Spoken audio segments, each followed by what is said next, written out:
Hello दोस्तों, आप सभी का मेरे इस चैनल पर स्वागत है। आज मैं आपके सामने क्लास 12th का इतिहास जो विषय है उसका चैप्टर नंबर 4 यानी कि बौद्ध धर्म और जैन धर्म से जुड़े हुए बिहार बोर्ड में काफ़ी जो पूछे जाने वाले जो MCQs हैं, ऑब्जेक्टिव प्रश्न हैं, उनको लेकर के आपके सामने आया हूँ। ये प्रश्न आपके लिए काफ़ी ज़्यादा फायदेमंद साबित होगा, क्योंकि ऐसे प्रश्न बार बार बिहार बोर्ड पूछता है और पूछ चुका है। ठीक है, तो अगर आप इन प्रश्नों को ढंग से पढ़ते हैं, अच्छे से याद करते हैं, तो आपके आने वाले परीक्षा में ये आपके लिए काफ़ी ज़्यादा मददगार साबित होगा। तो चलिए वीडियो को शुरू करते हैं। हमारे पहले प्रश्न की तरफ चलते हैं कि हमारा जो पहला प्रश्न है वो प्रश्न क्या है कि अशोक द्वारा प्रचारित जो बौद्ध धर्म था वो कहाँ पर प्रचलित नहीं हुआ था। ठीक है, बौद्ध धर्म अशोक के द्वारा एक धर्म चलाया गया था, बौद्ध धर्म, और वह जो धर्म है वो कहाँ प्रचलित नहीं हो पाया था। हमारे पास ऑप्शन है सीरिया, ब्रिटेन, श्रीलंका, जापान। तो याद रखिएगा कि अशोक ने जो बौद्ध धर्म चलाया था वो ब्रिटेन में प्रचलित नहीं हुआ था। ठीक है, अगला जो प्रश्न है, चौथी बौद्ध संगीति किस शासक के काल में हुआ था? अशोक, अजातशत्रु, कालाशोक या कनिष्क। हमारे पास 4 ऑप्शन है।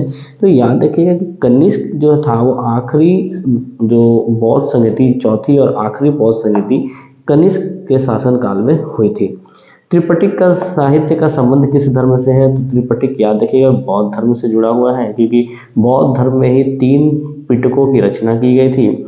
वो कौन कौन है? सूत पिटक, विनय पिटक और अभिधम्म पिटक। ठीक है, अगला जो प्रश्न है, स्वामी महावीर ने पार्श्वनाथ के सिद्धांतों में नया सिद्धांत क्या जोड़ा था? तो याद रखिएगा इन्होंने स्वामी पार्श्वनाथ के सिद्धांतों में ब्रह्मचर्य का सिद्धांत जोड़ा था। तृतीय बौद्ध संगीति कहाँ हुई थी? तृतीय बौद्ध संगीति जो है याद रखिएगा पाटलिपुत्र में हुई थी। ठीक है, पाटलिपुत्र में तृतीय बौद्ध संगीति हुई थी। जैन धर्म के 24वें और अंतिम तीर्थकर का नाम कौन सा है? याद रखिएगा वो हमारे महावीर स्वामी हैं। महावीर स्वामी जैन धर्म के 24वें और अंतिम तीर्थकर थे। चौथी बौद्ध परिषद किस शासक के काल में हुई थी? चौथी, अभी हमने ऊपर में ऑप्शन में देखा कि चौथी, क्वेश्चन नंबर 2 में ये पूछ चुका है कि चौथी बौद्ध संगीति किस शासक के काल में हुआ। तो यहाँ पर भी वही होगा, चौथी बौद्ध परिषद किस शासक के काल में हुई थी? तो कनिष्क के शासनकाल में। प्रथम बौद्ध संगीति कहाँ हुई थी? याद रखिएगा प्रथम बौद्ध संगीति राजगृह यानी कि आज के राजगीर में हुई थी। सांची का स्तूप किस धर्म से संबंधित है? तो स्तूप का शब्द याद रखिएगा बौद्ध धर्म से जुड़ा हुआ है। बुद्ध का जन्म कहाँ हुआ था? बुद्ध का जन्म जो है याद रखिएगा लुम्बिनी में हुआ था। नेपाल में जो लुम्बिनी है वहाँ पर इनका जन्म हुआ था।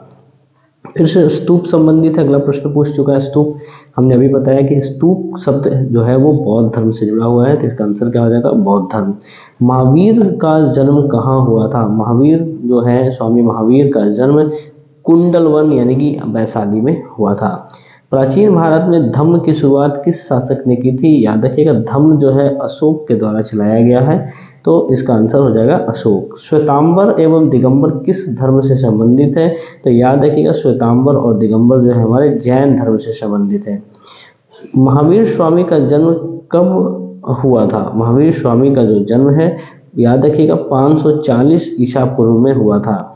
सांची मध्य प्रदेश के किस जिले में स्थित है? जहाँ पर सांची का स्तूप है वो मध्य प्रदेश के किस जिले में है? याद रखिएगा वो रायसेन में है, रायसेन जिले में स्थित है।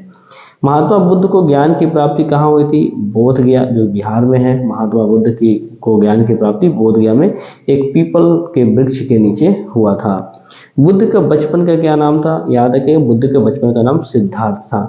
ठीक है, गौतम बुद्ध का जन्म कब हुआ था? गौतम बुद्ध का जन्म 563 ईसा पूर्व में हुआ था। ये आपको अच्छे से याद रखना, ये काफ़ी बार पूछा जा चुका है। महावीर स्वामी की माता का क्या नाम था? तो याद रखिएगा महावीर स्वामी की माता का नाम त्रिशला था। ठीक है, तो ये चुने हुए 20 मैंने ऑब्जेक्टिव प्रश्न लाया, ये आपके लिए काफ़ी ज़्यादा महत्वपूर्ण है और परीक्षा में आपको, ठीक है, अगर आप इन सभी प्रश्नों को देख करके जाते हैं तो आप हाईली स्कोर करने के चांसेस आपके काफ़ी ज़्यादा हैं।